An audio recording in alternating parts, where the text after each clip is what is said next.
আয়াতে বলা হয়েছে, আর তিনি আদমকে সব কিছুর নাম শিক্ষা দিলেন, অর্থাৎ সকল বিষয়ের জ্ঞান দান করলেন।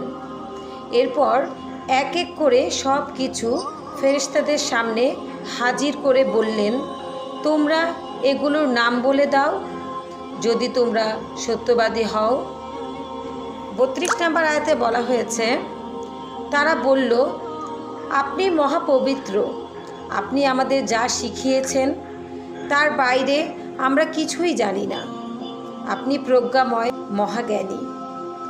33 নম্বর আয়াতে বলা হয়েছে, তিনি বললেন, হে আদম, তাদেরকে এগুলোর নাম বলে দাও। তখন আদম সব কিছুর নাম বলে দিল। এরপর আল্লাহ ফেরেশতাদের বললেন, আমি কি তোমাদের বলি মহাবিশ্বের সব কিছুর